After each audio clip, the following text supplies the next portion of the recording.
Welcome back to New Zealand Property Insights. I'm Paul Roberts. And I'm Debbie Roberts. We're the owners of Property Apprentice, and we're here to help you navigate the New Zealand property market with facts, not just headlines.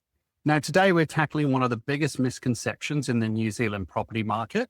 If you're a property investor, you have probably heard politicians or commentators call us unproductive or speculative or speculators. Today, we have the hard data to prove them wrong. We'll also be looking at the latest REINZ data showing a highly patient housing market, and we cover a heartbreaking story about the human cost of the 2021 market peak. But more importantly, we're going to share exactly how you can survive and eventually thrive if you're currently in negative equity. So it's an episode entirely dedicated to showing the true value of what you can do as an investor and how to protect yourself from market down cycles. So let's dive in. We're kicking off today with a new report from Infometrics showing the true economic power of property investors. It was commissioned by the New Zealand Property Investors Federation, the NZPIF. The goal of the report was simple: to figure out exactly how much residential property investors actually contribute to the New Zealand economy. So for years, the narrative has been that investors just buy existing houses, sit on them and sell them for a profit without actually producing anything. But this report proves that the mom and dad investors are actually an extremely important part of the economy. So here's the facts. In the year to March 2024, private residential property investors generated a staggering $24.8 billion in value-added economic activity. So that's part of our GDP. That makes up 5.9% of New Zealand's entire GDP. So through economic activity, private investors sustained 126,000 full-time jobs. That equates to 5% of all the jobs in this country. So where that money goes, investors spent $4.1 billion on maintenance and improvements to existing properties, and $10.7 billion just building new properties.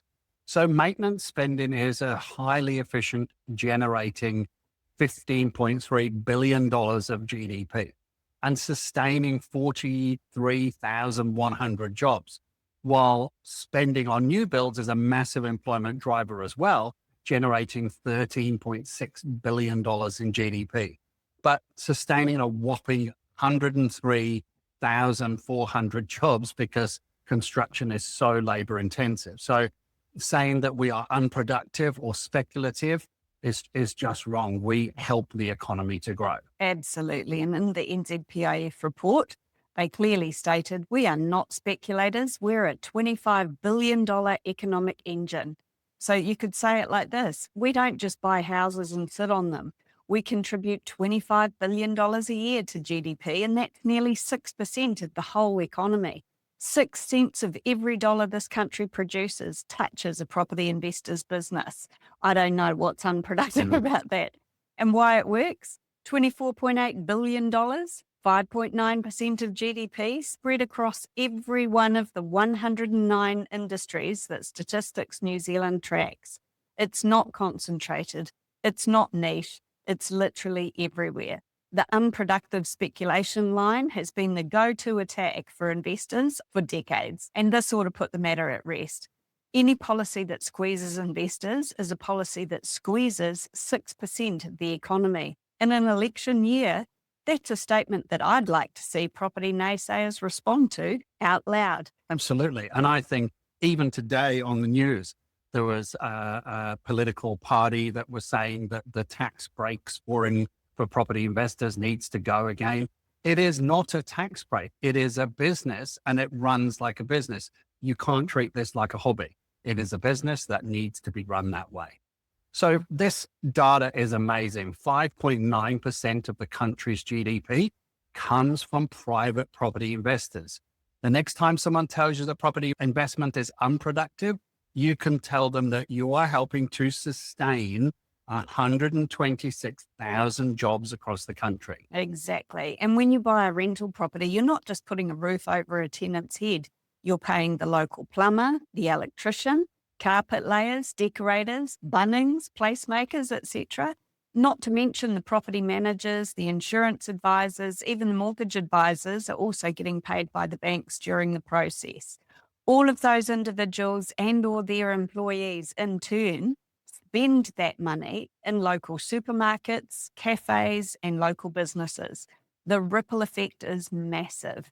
And no government could actually take over a private landlord's job.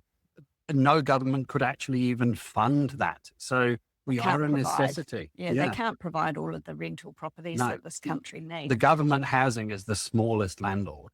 It's the biggest landlord, but it's the smallest overall of properties. So let's look into how this data translates to actual investment strategies.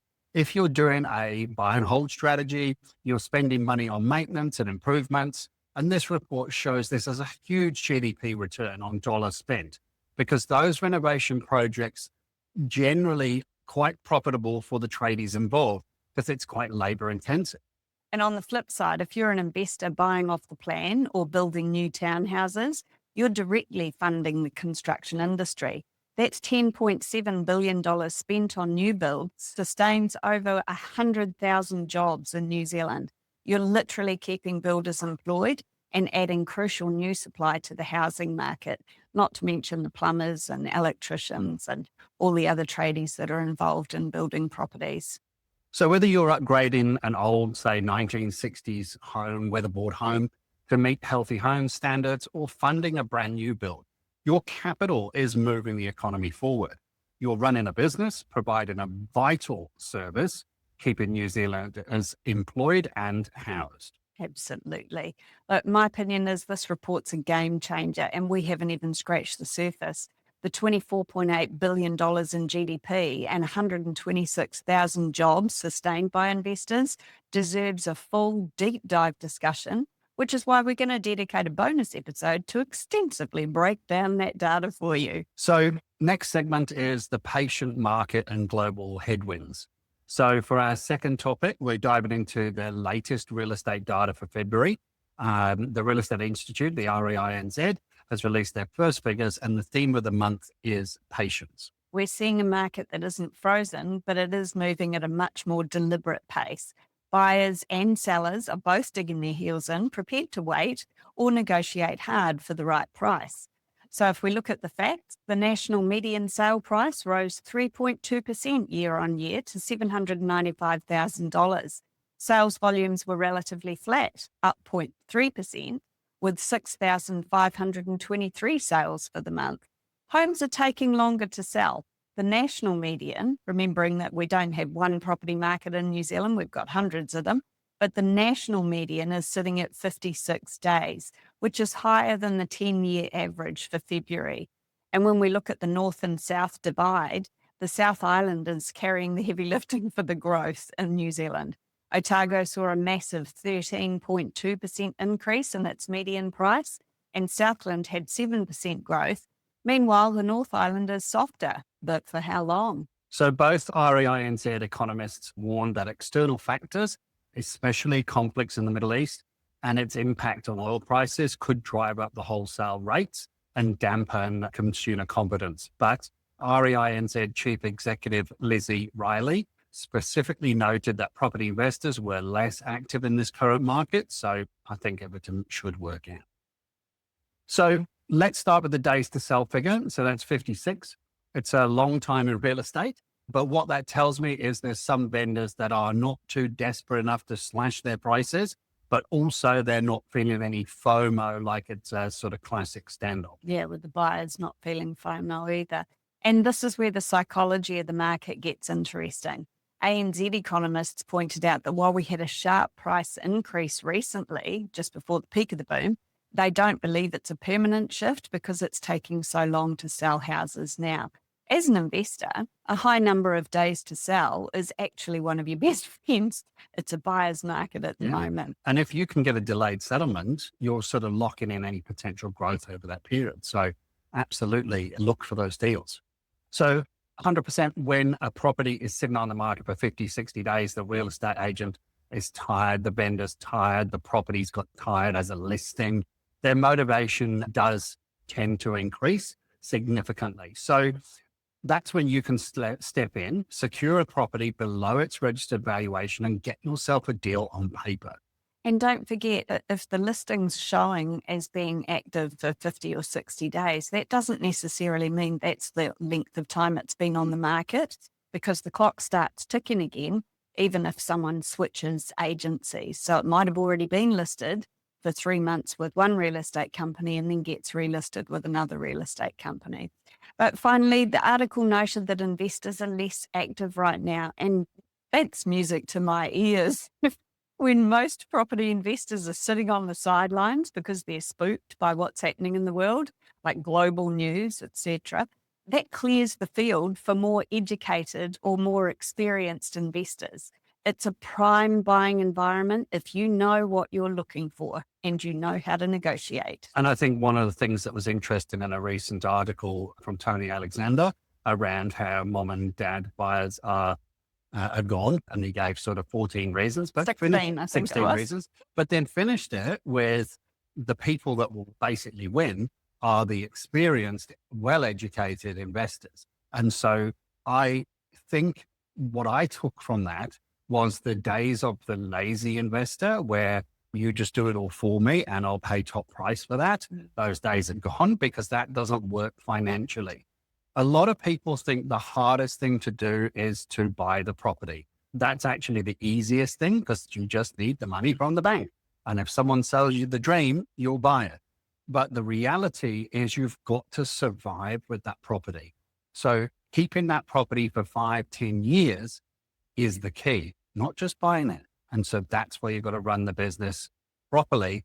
And that's what we teach our clients and back it up with financial advice. Absolutely. And I mean, we've seen such an increase in activity from our clients, haven't we? Like even clients that joined us 15 years ago, you know, they've been in touch to tell us about the latest deals that they've been buying. And clients that have joined in the last 5 to 7 years, they've really upped their game as well. So, you know, the market's pretty hard to beat in the current state. And so this sort of leads us into last segment, which is surviving the 2021 peak, which is, you know, when we had that massive peak in the market due to the Reserve Bank spending, the government spending at that time, and the triple CFA that was brought in on the 1st of December.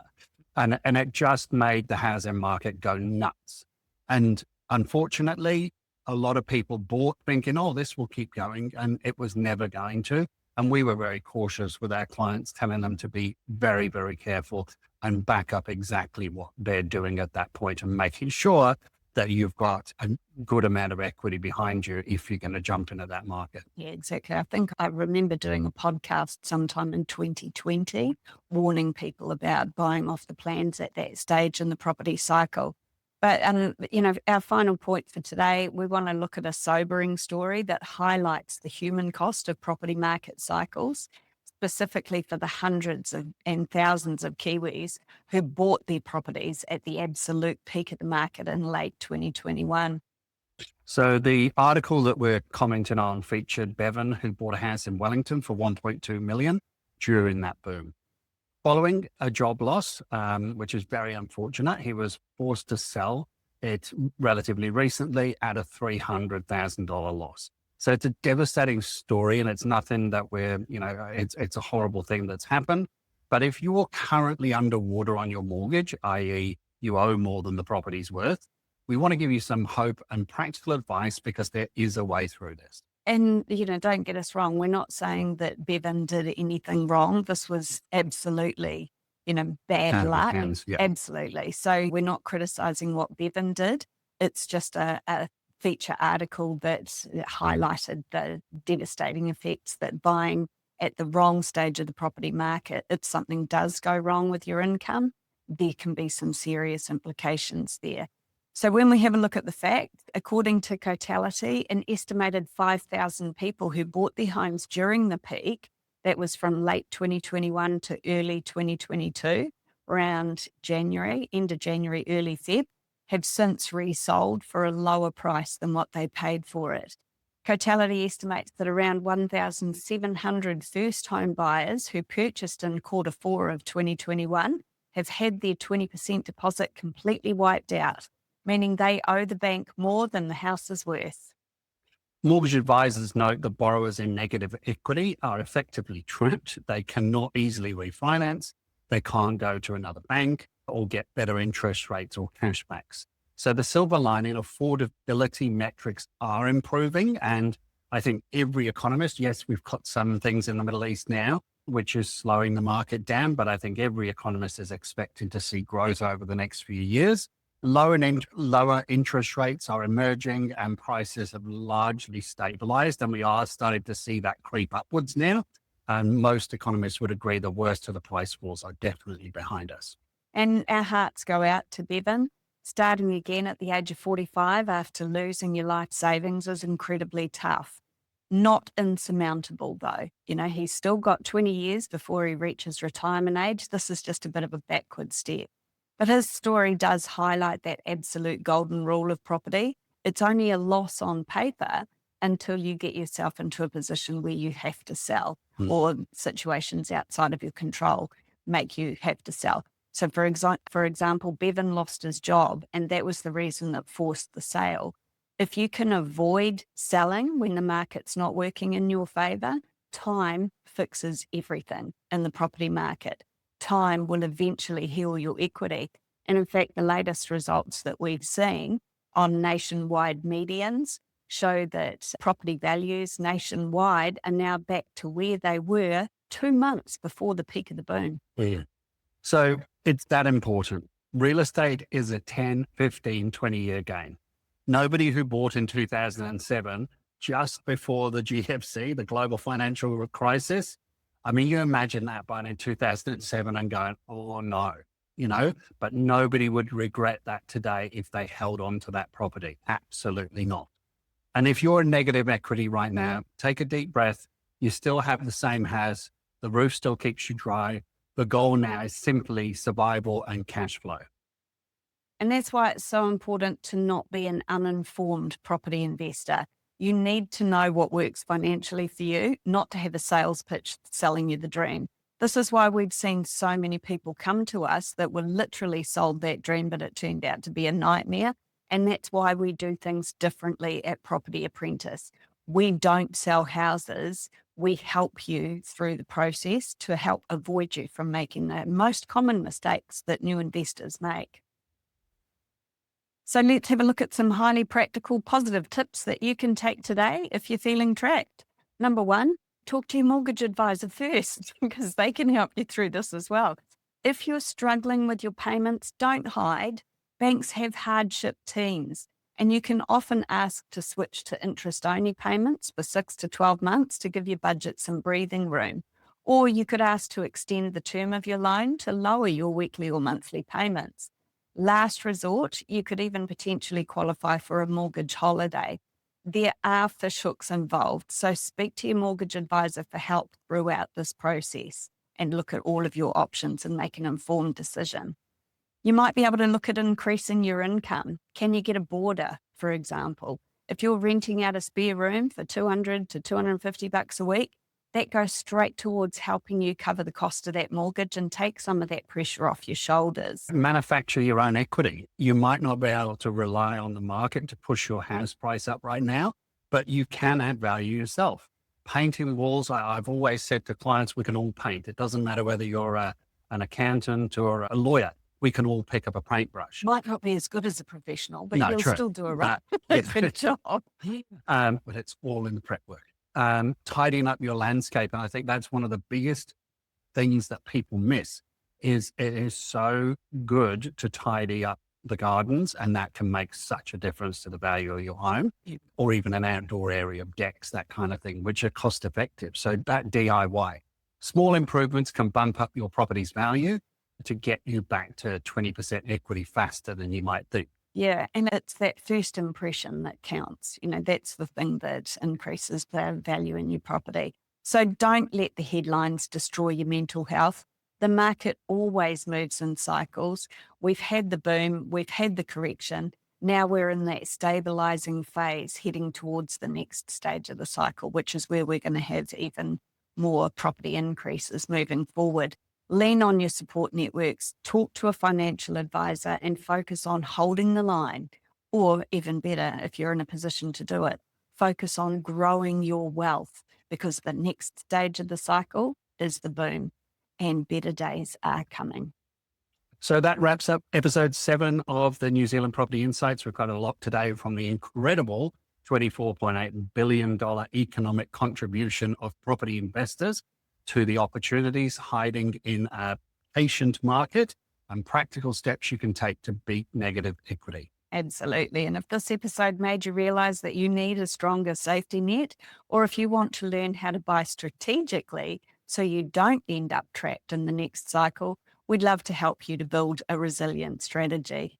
So pretty much every week we run free online events called How to Succeed with Property Investing. It's always online, and it's an incredible, valuable session where we go much deeper into how to buy safely, manage your risks, spot the deals in this amazing market that we have right now. And it's completely free and online, so it doesn't matter where you live. And there's absolutely no obligation or hard sales techniques involved. Like I said earlier, Property Apprentice doesn't sell property. So you don't have to worry about whether you're going to get sold an anchor when you were hoping to buy the boat. You can find the link in the show notes or head to propertyapprentice.co.nz. Thanks for listening, and keep learning and invest safely. See you next time. Bye. Hey there. Want to stay on top of the latest property news and trends? Subscribe to the Property Apprentice podcast for weekly updates that will help you to navigate the market like a pro. We cover everything from insider tips to expert interviews, so you'll always be in the know. And don't forget to ring the bell and hit that subscribe button here on our YouTube channel for even more helpful content to boost your property journey. Check out the link in the description to subscribe to the podcast, and we'll see you in the next episode. Happy investing.